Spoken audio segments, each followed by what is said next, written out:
সদর মহকুমা শাসক নিজেই ময়দানে নেমেছে বাজার নিয়ন্ত্রণ করতে। এদিন তিনি বটতলা বাজারে দোকানে দোকানে যান জিনিসপত্রের দাম যাচাই করার জন্য। এদিনে বটতলা বাজারে সকাল থেকে ঘুরছেন দপ্তরের অন্যান্য আধিকারিকরাও।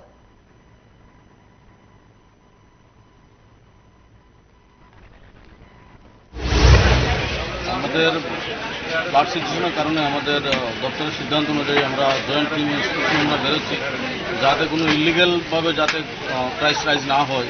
বাজারে স্টক আছে, সাফিসিয়েন্ট স্টক আছে, কিন্তু কিছু কোনো অবস্থার কারণে যাতে কেউ যাতে জনগণের পকেট অনৈতিকভাবে না কাটতে পারে এবং যাতে অনৈতিকভাবে এক্সেস দাম কেউ না রাখতে পারে সেটা আমরা এনশিওর করবো। এবং তাতে বাজার কমিটি যারা আছে ওনাদের নিয়ে আমরা আরও সেপারেটে মিটিংও করেছি এবং আমরা মাইকিং করছি যাতে কেউ এক্সেস দাম না রাখেন। তো আজকে দেখা যায় যে আলু 40 টাকা বিক্রি করছেন, পেঁয়াজ 55 থেকে 60 টাকা বিক্রি হচ্ছে। তো এটা আমরা যে হোলসেল আছে ওনাদের সঙ্গে টালি করছি, টালি করে দেখছি যে কী রেট আছে এবং যদি কেউ বেশি ইলিগাল করেন তাহলে অবশ্যই ওনাদের আমরা অ্যাকশন নেব।